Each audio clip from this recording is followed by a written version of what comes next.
How often do you check your portfolio? Every day at 4:05. It's all, I have a huge dashboard, not only my public companies, but all my private investments too. I mean, I have a lot in real estate. I have a lot in, in collectibles. Yeah. I've gone into, we've had, in my group that we formed, we have over 100 million in cards now. It's been one of my best investments. What's the most valuable card you have? Dual logo man, Jordan Kobe. And I'm going to tell you something that no one's heard. I'm breaking a little news here. So, I'm going to be walking on the red carpet of first SAG-AFTRA, the Actors Awards on Sunday here, but then the Oscars on the 15th. And I thought, what could I give back to Los Angeles that would be really cool? And I came up with this idea.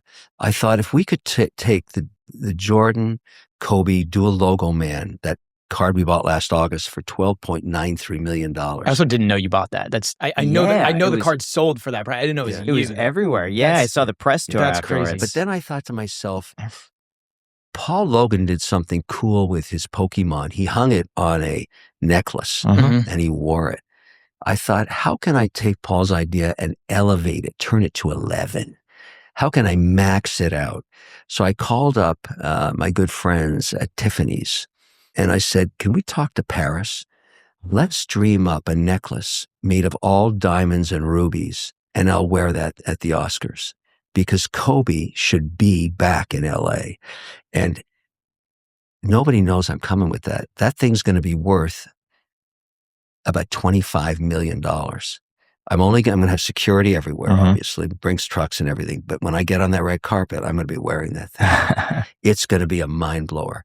And it's going to make the necklace that we've designed. I actually am wearing the two watches that we designed it for. The classic Daytona Rainbow, which is rubies and diamonds, graded colors. And then, of course, all ruby diamond AP skeleton. I think I'll be wearing both of those with a card here. Can you imagine the bling? You're like the rich person final boss. You're like literally like Mr. Burns. This is like a side quest at this point. It's about art. It's about taking it into wearable art because the Kobe dual logo man is considered by some the supreme card. Yeah. In its design, the fact that it has the original jerseys, both logos are perfect. I mean, the whole thing, and I've only been able to see that out of the vault once because it's vaulted, it's insured, but it's coming out on the streets of LA on the red carpet and it's going to be insane. That's going to be So we just had Logan Paul on the podcast. Yeah. And we were talking about the card and I was asking what the Logan Paul premium was for the card.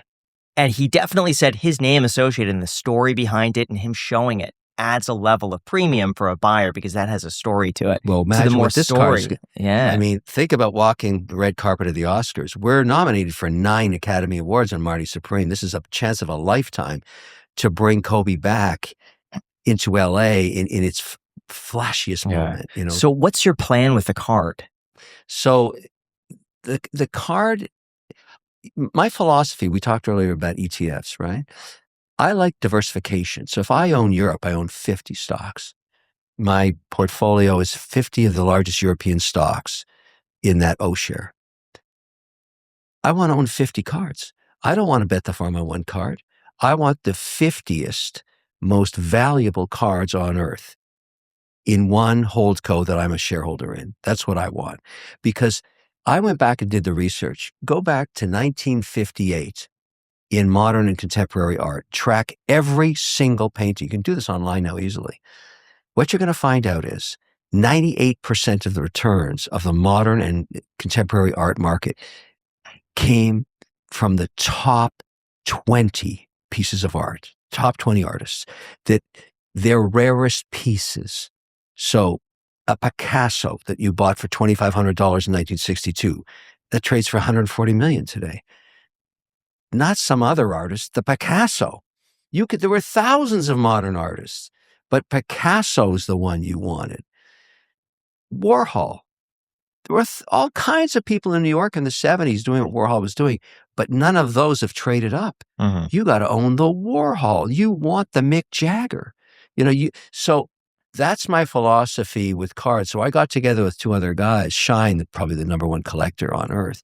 I said, Shine, go find me every single Picasso and Warhol in every sport.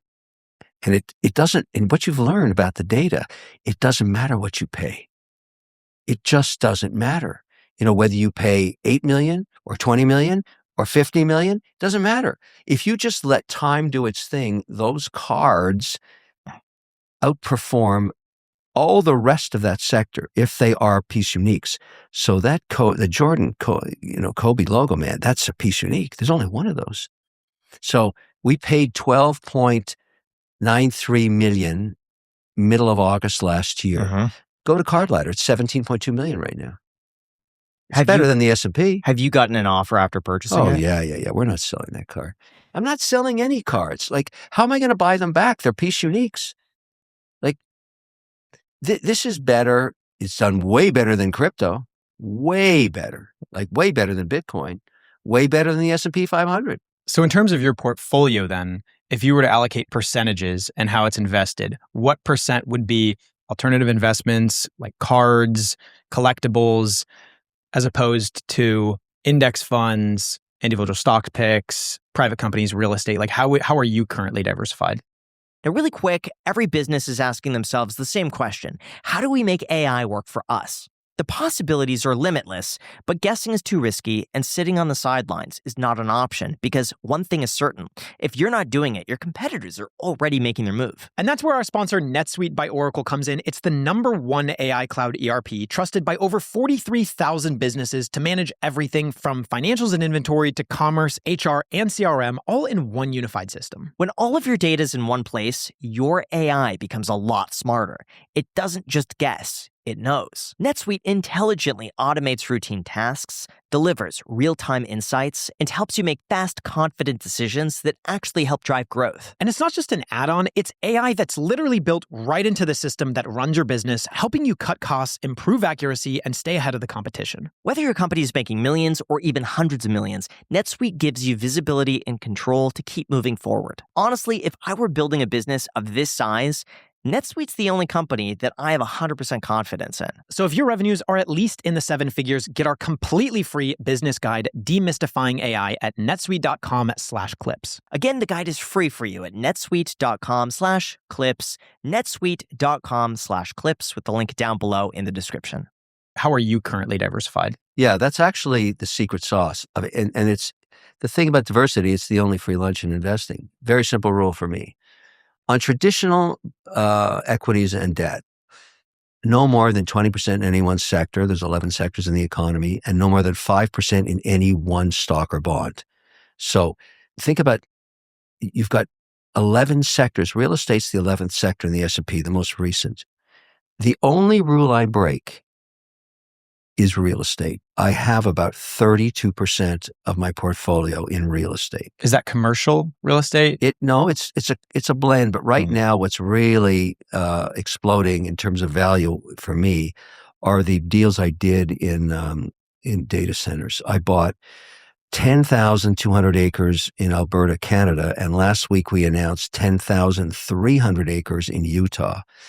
Both locations have extraordinary attributes in terms of what the hyperscalers need.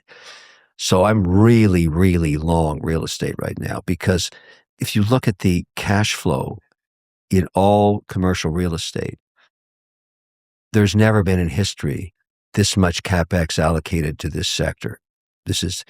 We have demand right now for 45 gigawatts of data centers and only 5 under construction. Think about that. So for the next 7 years, I want to be long land that has power, fiber, permits, and water. So how does it look then in terms of like percentages? Like if some person out there watching with 10K to their name, how are they going to mirror your portfolio? Right now, what's declined the most in the last year, so let's look at where we sit right now. I would say on a portfolio basis, I'm about 60% equities globally. Is that private, public? We're going to make it, we want simple numbers here. It's private and public. I'm about 5% in alternatives, including cards. I used to be 11% in crypto, but I discovered something quite disturbing, I might add. We'll take a little derivative here. So I'm down, quite a bit on crypto because last October, when the Genius Act passed and the SEC made stablecoins legal tender, something really crazy happened. The Stability Act, or the Clarity Act as it was called then, looked like it was going to close by December. So here we are in October. We're at the Cantor conference in October. October 20th was the date, I think. And the word on the street was that within 6 weeks that we were going to get the final act for crypto, which was going to be the Structure Clarity Act. So all of the sovereign wealth funds that we index with on the equities started to say, okay, we're going to do some work on preparing for which positions to put on in crypto. Which ones do we need to own to actually get exposure to the alpha, the volatility of the market? Do we own Bitcoin? Do we own Ethereum? Do we own Solana? Do we own whatever? There's 10,000 coins. And they independently, without any emotion, because there's a lot of emotion in the crypto market, a lot of Kryptonians and all that stuff. These guys were just independently saying, we're going to allocate $500 million into crypto. And their researchers started to go to work. Here's what they found out. You only need to own Bitcoin and Ethereum, and you capture 98% of the entire crypto market. You don't need anything else. All the rest is poo-poo. So the poo-poo coins collapsed. I mean, it was brutal. Some of them went down 80, 90%, and they're never coming back because they're poo-poo coins. They have no reason to exist. And there's nobody going to save them. And they have no marketing money to go get the ticker that Ethereum gets every day on every cable network in the world that looks at business. And Bitcoin's Bitcoin. So that's very sobering. People lost a ton of money that they're never going to get back on the poo-poo scale.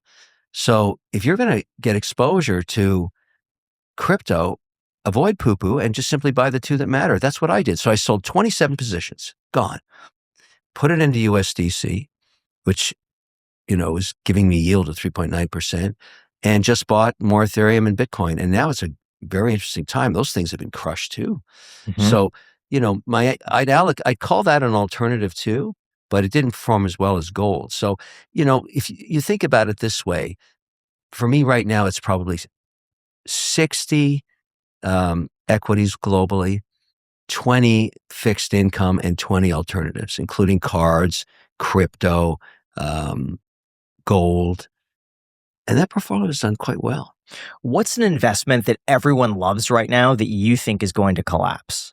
It's never the one you think, it's sort of in fact, that's the great question because it's the reason that you should force yourself into diversification because you think you know. You don't know, but you're right. Something will collapse.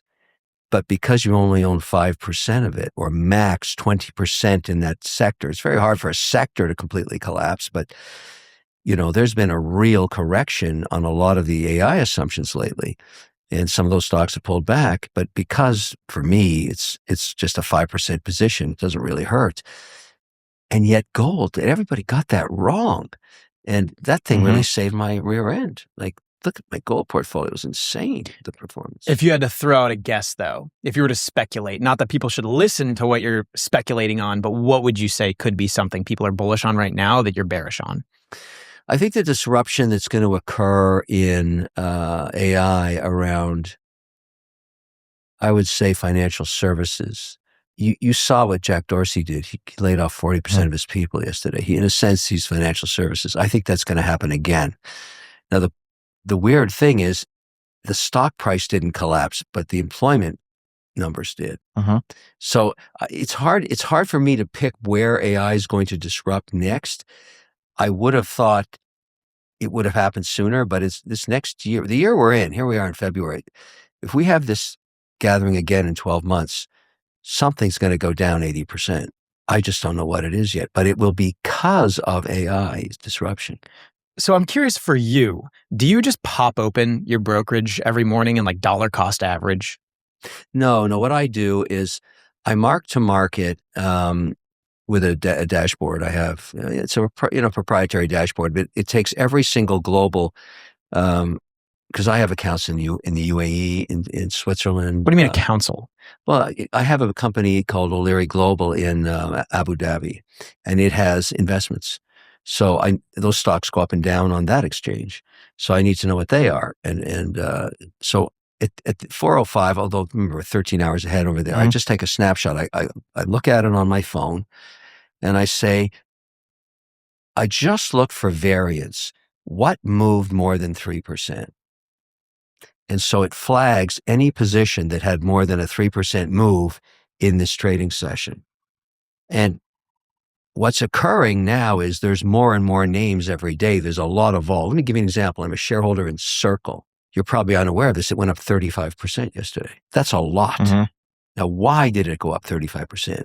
Because there's a emotion in the market now that it looks like the Clarity Act is going to clear in the next couple of months. And that solves the issue around interest on stablecoins. So boom, I have a big position in that company because I bought it privately years ago. 35% move in one day. You don't see that very often, but it was a huge winner in the portfolio. But my whole point is it's not more than 5%. But that when you get 5% position to move 35%, you outperform the market that day.